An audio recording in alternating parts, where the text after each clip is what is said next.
to a special edition of Tucker Carlson tonight, Inside the Issues. Hollywood is a liberal place, but not on every single issue. Jon Voight and Nick Loeb are producing a movie that will explore the real history of the 1973 Roe v. Wade abortion decision. We talked to Nick Loeb about his movie. Here it is. I've never seen anybody attempt to do anything like this in Hollywood. I just want to make sure I know that I'm correct about what you're trying to do. Tell me. Well, we're actually trying to make the real untold story of Roe v. Wade, a movie, not a documentary, no different than if you saw Oliver Stone's JFK, and tell the story of actually what happened from 1966 through 1973 through the characters that drove this through the Supreme Court. So if you try to make a film that doesn't celebrate that Supreme Court decision as a watermark in the advancement of the human race, I think you're going to run into some trouble, don't you think? Well, Tucker, I've already run into some problems. So, we had a lot of difficulty raising the money in Hollywood, so we decided to do a crowdfunder. We created a crowdfund site called RoeVWadeMovie.com.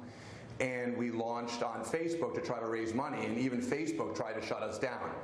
And we talk about essentially the story of the film, of what happens and how the media was manipulated by some of the characters like Dr. Bernard Nathanson and Larry Lader and Betty Friedan, and how they were lied to about back alley abortions, and about how many women were dying, and they made up fake numbers for the media to have fake news back then to push their agenda.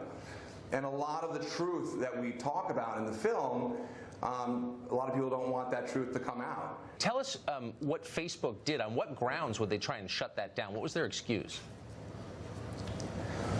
Their excuse is they said we were spamming. So, we had to set up a separate crowdfunding site, RoeVWadeMovie.com, but then utilize Facebook to promote it. And Facebook is one of the only platforms out there to be able to promote a crowdfunding site. And they stopped us from sharing. I couldn't send out our crowdfunding site to my friends or family. People who liked the site couldn't share it.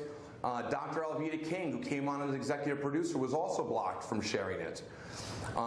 And so these are the struggles we've had. They've now lifted that block, but now they've created what we call a shadow ban, which I'm learning new terms here, where when we post what we want to promote, it doesn't even show up in the feeds of the people that follow us or our friends, the people we like. We even bought and paid for advertising, and they blocked us from sharing paid advertising.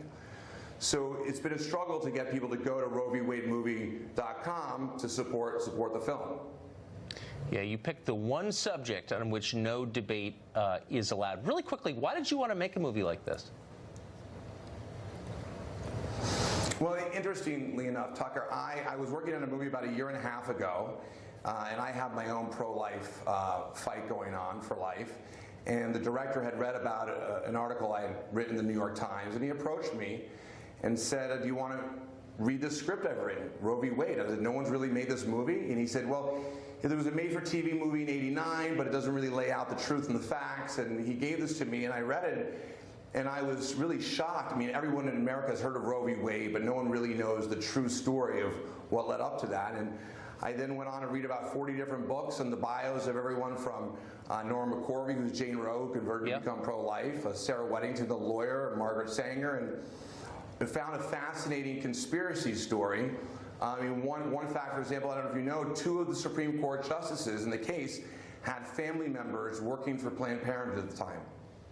No, I didn't know that. But I'm going to watch this movie and learn more. And I have to say, given the context here, a Hollywood filmmaker trying to make this movie, you are a legitimately brave man. Thank you, Tucker. Thank you. We'll be watching. Christianity is nearly extinct in the Middle East, where, of course, it was born, but a few million believers still struggle to preserve their way of life. One of the largest surviving communities of Christians is in Syria, but they could find themselves targeted even more than they already are by Islamists if President Bashar al-Assad falls from power, as many in Washington are hoping he does. We spoke about this with Nina Shea of the Center for Religious Freedom at the Hudson Institute. Here's our conversation. Nina, thanks for coming on. Thank you, Tucker. And thank you for caring about this since nobody else does. So that's my first question. Why does nobody care? Syria, whatever you think of Assad, There's a lot of Christians in Syria. Like, why? Where's our concern for them? Yeah, well, they're part of a bigger conflict. So I think because they are a minority, they get lost. Yes. But they're extremely important, both to the church. This is an ancient community that traces its roots to the very beginnings of Christianity, Paul in Syria, for example. Yes.